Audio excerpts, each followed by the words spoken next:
بسم اللہ الرحمن الرحیم۔ السلام علیکم بہن بھائیو، بیٹے بیٹی، ویلکم ٹو مائی چینل۔ آج کی ویڈیو کا عنوان ہے اصحاب ایکا۔ اصحاب ایکا کیا واقعہ ہے؟ تو بہن بھائیو، بیٹے بیٹے، آج کی ویڈیو بہت اہم ہے، بہت محنت سے آپ کے لیے بنائی ہے، اس لیے اگر آپ کو چاہیے کہ اگر آپ میرے چینل پر نہ ہیں تو پہلے چینل کو سبسکرائب کر دیں۔ بیٹو بیٹی اس لیے آپ کو پہلے کہہ دیتا ہوں کہ بعد میں آپ بھول جاتے ہیں، کہنا تو بعد میں چاہیے نا ویڈیو ساری سنا کر، مگر میں مجبور ہوں پہلے کہتا ہوں۔ مہربانی فرما کر چینل کو سبسکرائب کر دیں اور بیل کو دبا کر آل پر کلک کر دیں تاکہ میری آنے والی اچھی سے اچھی ویڈیوز آپ کو ملتی رہیں۔ چلو دیکھتے ہیں اس ویڈیو میں کہ صحابہ ایکا کا کیا واقعہ ہے۔ دنیا کی ایک ایسی نافرمان اور بدکار قوم کہ جنہوں نے دنیا کے اندر ایسی اللہ تعالیٰ کی نافرمانیاں کی کہ جن کے گناہوں کی وجہ سے اللہ تعالیٰ نے اس قوم پر دنیا ہی میں جہنم کا دروازہ کھول دیا۔ استغفر اللہ اکبر۔ اور اس قوم پر جہنم کی آگ برسا دی۔ دنیا کی تاریخ کی وہ واحد قوم تھی جس قوم پر ایک ساتھ اللہ تعالیٰ نے بہت سارے عذابات نازل فرمائے۔ اس سے پہلے کسی بھی قوم پر ایک ساتھ اتنے سارے عذابات نازل نہیں ہوئے تھے۔ آج کی اس ویڈیو میں ہم آپ کو بتائیں گے کہ وہ بدترین قوم کون سی تھی، اور جو قوم ہر 3 ماہ بعد ایک خوبصورت لڑکی کو ایک درخت کے لیے کیوں ذبح کیا کرتے تھے، اور پھر اللہ تعالیٰ نے اس قوم کی نافرمانیوں کے سبب کس طرح اس قوم پر دردناک عذاب نازل فرمایا اور اس قوم کو ہلاک و برباد کر دیا۔ اس ایمان فروز اور عبرتناک ویڈیو کو دیکھنے کے لیے آپ سے ہماری گزارش ہے کہ ہماری اس ویڈیو کو آخر تک ضرور دیکھیے گا۔ حضرت ابراہیم علیہ السلام کی تیسری بیوی جس کا نام کنتورہ تھا، اس میں سے ایک بیٹا پیدا ہوا جس کا نام مدین تھا۔ اس طرح مدین اپنے اہل و عیال کے ساتھ اپنے ستیلے بھائی حضرت اسماء علیہ السلام کے ساتھ مدین کے اندر آباد ہو گیا، جہاں پر مدین کی آل اولاد بہت زیادہ بڑھی، اور اسی وجہ سے مدین کی آل اولاد کو اہل مدین یا اہل مدین، یعنی اہل مدین بھی پکارا جاتا ہے، اور شہر کا نام بھی تھا مدین، اور اہل مدین بھی کہتے تھے، تو اہل مدین پکارا جانے لگا۔ حضرت ابراہیم علیہ السلام کے اس بیٹے کی نسل آہستہ آہستہ بڑھتی چلی گئی، تو انہوں نے اپنے علاقے کو اتنی بڑی نسل کہ یہ ایک بہت بڑا قبیلہ بن گیا۔ اس طرح جب اس قوم کی نسل بہت بڑھ گئی تو انہوں نے اپنے علاقے کو 2 حصوں میں تقسیم کر لیا۔ شہری علاقوں کو مدین پکارا جانے لگا، جبکہ دیہاتی علاقوں کو ایکا کہا جانے لگا، اور انہی لوگوں کا ذکر اللہ تعالیٰ نے قرآن پاک میں صحابہ ایکا کے نام سے کیا ہے۔ ایکا کا مطلب جھنڈ والے، جھاڑیوں والے اور سرسبز شاداب جھاڑیوں کے ہیں۔ وہ علاقہ اس قدر خوبصورت تھا اور یہاں پر اس قدر سرسبز و شاداب باغات تھے کہ اگر دور دراز سے اس علاقے کو دیکھ لیتا تو ایسا معلوم ہوتا کہ جیسے یہ کوئی بستی نہیں، یہ ایک درختوں کا خوبصورت جھنڈ ہے، گروہ ہے۔ اسی وجہ سے اللہ تعالیٰ نے اس قوم کے لیے ایک ایکا کا لفظ استعمال کیا، جبکہ حضرت امام ابن کثیر رحمۃ اللہ بیان فرماتے ہیں اس قوم کی بستی کے اندر ایکا نام کا ایک درخت ہوا کرتا تھا جس درخت کی یہ قوم پوجا کیا کرتی تھی، اور اسی وجہ سے اس قوم کو صحابہ ایکا کہا جاتا ہے۔ یہ قوم عرب کی مشہور شاہراہ پر آباد تھی۔ شاہراہ کا مطلب ہوتا ہے راستہ، گزرگاہ، جیسے ہم سڑکیں کہتے ہیں، بڑی بڑی سڑکیں، گزرنے والی جگہ راستہ، اسے شاہراہ کہتے ہیں، کہ جس شاہراہ کا ذکر اللہ تعالیٰ نے قرآن پاک میں بھی کیا ہے۔ اس شاہراہ کو اللہ تعالیٰ نے قرآن پاک میں امام مبین یعنی کھلی شاہراہ کہا ہے۔ اہل مدین بہت خوشحال اور امیر ترین قوم تھی۔ دور دراز سے قافلے ان بستیوں میں آتے اور یہاں سے پھل، اناج اور سبزیاں وغیرہ لے جاتے، اور اہل مدین کی بستی اس قدر خوبصورت تھی کہ دور دراز سے لوگ اس بستی کو دیکھنے کے لیے آیا کرتے تھے۔ چونکہ یہ قوم ایک بہت بڑی شاہراہ پر آباد تھی، لہٰذا اسی وجہ سے آنے جانے والے مسافر اس بستی کے اندر ضرور رکا کرتے تھے، ٹھہرا کرتے تھے، قیام کیا کرتے تھے، جس کی وجہ سے اس بستی کے لوگ تجارتی کاروبار سے منسلک ہو کر بہت امیر بن چکے تھے۔ جب اللہ تعالیٰ نے اس قوم پر اپنا خاص فضل و کرم فرمایا اور اس قوم کو خوشحال کر دیا اور اس قوم کو طرح طرح کی نعمتوں سے نوازا، یہاں تک کہ یہ قوم امیر ترین قوم بن گئی۔ تو یہ قوم خوشحال ہوتے ہی اللہ تعالیٰ کی نعمت کو بلا کر اللہ تعالیٰ کی نافرمانیاں کرنے لگے، اور قوم عاد، قوم سمود اور قوم لوط کی طرح اللہ کی وحدانیت کو چھوڑ کر بتوں کی پوجا کرنے لگی، یعنی اللہ کی پوجا کو چھوڑ کر بتوں کی پوجا کرنے لگی، اور نہ صرف بتوں کی پوجا کرنے لگی بلکہ درخت کو بھی اپنا خدا بنا لیا۔ یہ قوم وہ واحد قوم تھی کہ جنہوں نے سب سے پہلے درختوں کی پوجا شروع کی۔ اس سے پہلے کسی قوم نے بھی درخت کی پوجا نہیں کی تھی۔ یہی وہ بدبخت قوم تھی کہ جس نے قوم نے سب سے پہلے درختوں کی پوجا کرنے کی بنیاد رکھی۔ اس قدر جاہل تھے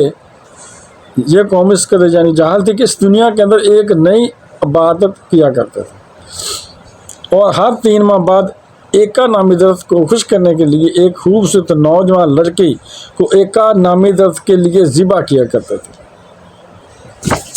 اور ایک خوبصورت لڑکی کے سارے جسم کے اعضاء الگ الگ کاٹ کر الگ الگ جگہ پر دفن کیا کرتے تھے۔ یہ جاہل قوم اس درخت کو اپنا خدا مانتی تھی، اور ان کا یہ عقیدہ تھا کہ اگر ایکا نامی درخت کو دوشیزہ لڑکی کی قربانی نہ دی گئی تو ایکا نامی درخت ہمارے کاروبار کو ختم کر دے گا اور ہمارا سب کچھ تباہ و برباد کر دے گا۔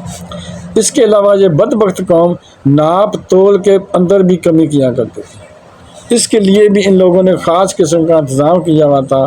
یہ لوگ ناپ تول میں کمی کرنے کے لیے اپنی بہنوں اور بیویوں کو برہنہ لباس پہنا کر اپنے کاروباری مراکز پر بٹھایا کرتے تھے، اور جب کوئی تاجر کوئی چیز خریدنے کے لیے آتا تو وہ ان لڑکیوں کو برہنہ لباس کے اندر دے کر اپنے شہوت کے ہاتھوں مجبور ہو کر ان کے ساتھ مصروف ہو جاتا، اور پیچھے سے یہ قوم ناپ تول کے اندر کمی کر لیتی، اور نہ صرف یہ قوم ناپ تول کے اندر کمی کیا کرتی بلکہ زیادہ تر لوگ یہ چیزوں کو بدل دیا کرتے تھے۔ اس طرح یہ قوم طرح طرح کی نافرمانیوں کے اندر مبتلا تھی، اور ان کے دن رات اللہ کی نافرمانیوں کے اندر گزر رہے تھے۔ اللہ تعالیٰ نے اس قوم کی ہدایت کے لیے اپنے پیارے نبی حضرت شعیب علیہ السلام کو اس قوم کی طرف نبی بنا کر بھیجا۔ حضرت شعیب علیہ السلام کا تعلق بھی اہل مدینہ سے ہی تھا۔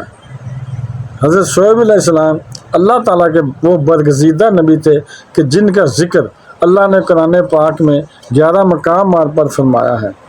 حضرت شعیب علیہ السلام نبوت سے پہلے ہی اپنی قوم کے اندر ایمانداری اور نیک نیتی کے لیے مشہور تھے، اور نبوت ملتے ہی حضرت شعیب علیہ السلام نے اللہ کا پیغام پہنچانا شروع کر دیا اور اپنی قوم کو تبلیغ کرنا شروع کر دی۔ حضرت شعیب علیہ السلام اللہ کے وہ برگزیدہ نبی ہیں کہ جن کو حضور اکرم صلی اللہ علیہ وسلم نے خطیب الانبیاء کا لقب دیا ہے، جس کی وجہ یہ تھی کہ جب حضرت شعیب علیہ السلام لوگوں کو تبلیغ کرتے ایسے معلوم ہوتا کہ جیسے لوگوں پر جادو ہو جاتا تھا، اور لوگ اپنے کام کاج چھوڑ کر حضرت شعیب علیہ السلام کی باتیں سنا کرتے، لیکن اس کے باوجود بھی اس بدترین قوم سے چند غریب لوگوں کے علاوہ کوئی بھی حضرت شعیب علیہ السلام پر ایمان نہ لایا، بلکہ اس قوم کے بدبخت لوگ حضرت شعیب علیہ السلام کو جادوگر کہہ کر آپ کو جھٹلانے لگے، جیسا کہ اللہ تعالیٰ قرآن پاک میں ارشاد فرماتا ہے، اور اہل مدین کی طرف ان کی قوم میں حضرت شعیب علیہ السلام کو بھیجا۔ انہوں نے کہا کہ اے میری قوم، اللہ تعالیٰ کی عبادت کرو، اللہ کے سوا کوئی معبود نہیں ہے، اور ناپ تول میں ہرگز کمی نہ کرو، بے شک میں تمہیں خوشحال دیکھ رہا ہوں، اور بے شک مجھے تم پر گھیر لینے والے عذاب کا ڈر ہے۔ اس طرح جب حضرت شعیب علیہ السلام نے اپنی قوم کو سمجھایا اور اللہ تعالیٰ کی نافرمانیوں سے منع کیا، تو اس قوم کے بدبخت لوگ حضرت شعیب علیہ السلام سے کہنے لگے کہ تمہاری نماز تمہیں یہ حکم دیتی ہے کہ ہم اپنے باپ دادا کے خداؤں کو چھوڑ دیں اور اپنے مال میں اپنے مرضی کے مطابق دخل نہ کریں، کہ تم بہت بڑے عقل مند اور نیک چلن ہو۔ اس طرح حضرت شعیب علیہ السلام کو یہ قوم برا بھلا کہنے لگی، لیکن اس کے باوجود بھی حضرت شعیب علیہ السلام اپنی قوم کو اللہ کا پیغام پہنچاتے رہے، اللہ کی وحدانیت کی طرف بلاتے رہے۔ اس طرح جب حضرت شعیب علیہ السلام کی قوم کسی بھی طرح سمجھانے کے باوجود اپنے گناہوں سے باز نہ آئی تو حضرت شعیب علیہ السلام نے پرانی قوموں پر نازل ہونے والے عذابات کو سنا کر اپنی قوم کو ڈرانے کی کوشش کی۔ اور حضرت شعیب علیہ السلام اپنی قوم سے کہنے لگے اے میری قوم اگر تم لوگوں نے اللہ کی نافرمانی کی اور میرا کہنا نہ مانا تو اللہ کا دردناک عذاب تم پر بھی نازل ہو جائے گی، جس طرح کہ حضرت نوح علیہ السلام کی قوم پر اور حضرت ہود علیہ السلام کی قوم پر اور حضرت صالح علیہ السلام کی قوم پر اللہ کا عذاب نازل ہوا تھا۔ حضرت شعیب علیہ السلام اپنی قوم کو یاد دلاتے ہوئے فرماتے ہیں کہ حضرت لوط علیہ السلام کی قوم تو تم سے کوئی دور نہیں۔ اس طرح حضرت شعیب علیہ السلام کی یہ وعظ نتیجے سن کر پوری قوم حضرت شعیب علیہ السلام سے تنگ آ گئی اور حضرت شعیب علیہ السلام کے خلاف ہو گئی اور حضرت شعیب علیہ السلام کو دھمکیاں دینے لگی کہ یا تو ہمارے دین میں داخل ہو جاؤ اور ہماری طرح بتوں کی پوجا کرو ورنہ ہماری بستیوں سے نکل جاؤ۔ اور یہ بدبخت لوگ حضرت شعیب علیہ السلام سے کہنے لگے کہ اگر تیرا قبیلہ اتنا بڑا نہ ہوتا تو ہم تجھ کو دیکھتے کہ تم ہمیں ہمارے دین سے کیسے ہٹاتا ہے، ہم تجھے سنسار کر دیتے اور تجھے قتل کر دیتے۔ اس طرح جب حضرت شعیب علیہ السلام نے اپنی قوم کی حالت دیکھی تو حضرت شعیب علیہ السلام سمجھ گئے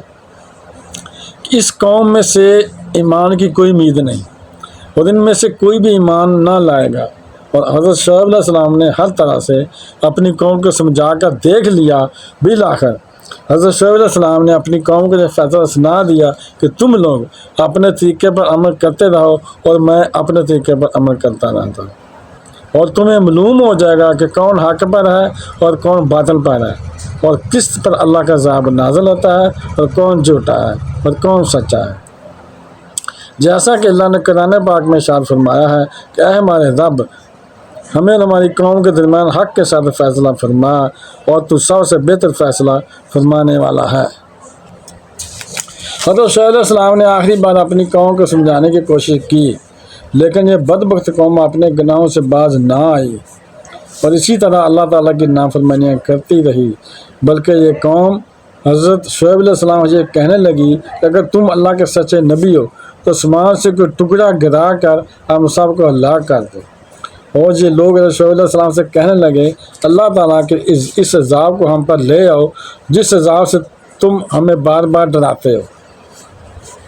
اس طرح جب یہ قوم قابل ہدایت نہ رہی اور ہر لحاظ سے اللہ تعالیٰ کی نافرمان ثابت ہوئی اور خود ہی اللہ کے عذاب کو طلب کرنے لگی تو اللہ تعالیٰ کا دردناک عذاب اس قوم پر نازل ہو گیا۔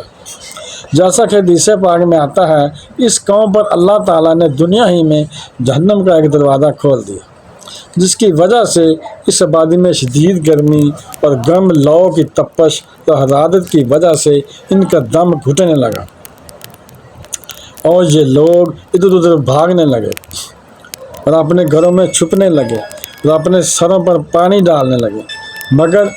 پانی اور سائے کی وجہ سے بھی اس قوم کو کوئی چین اور قرار نہ ملتا، یہاں تک اس قوم کے بدبخت لوگوں کے جسم جہنم کی آگ کی گرمی کی وجہ سے جھسنے لگے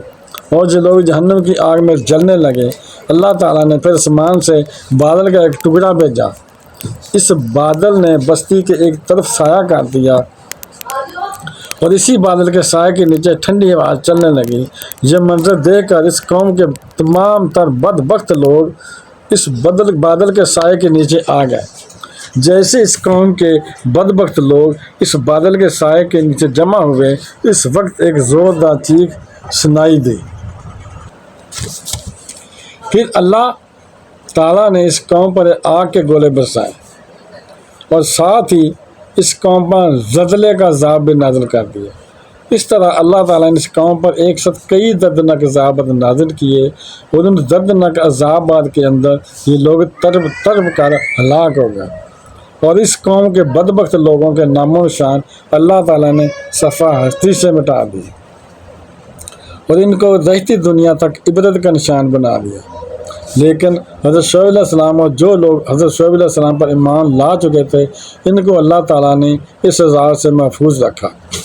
اس قوم کی ہلاکت کے بعد حضرت شعیب علیہ السلام شباب نامی مقام کی طرف تشریف لے گئے اور آپ نے اپنی باقی زندگی وہیں پر گزاری اور وہیں پر آپ علیہ السلام کی وفات ہے۔ تو بہن بھائیو، بیٹے بیٹیوں، اگر آپ کو میری یہ ویڈیو پسند آئی ہے اور ابھی تک اگر آپ نے میرے چینل کو سبسکرائب نہیں کیا تو لازمی کر لیں اور بیل کو دبا کر آل پر کلک کر دیں تاکہ میری آنے والی اچھی ویڈیوز آپ کو ملتی رہیں۔ چلو ملتے ہیں نیکسٹ ویڈیو میں. السلام علیکم. خدا حافظ.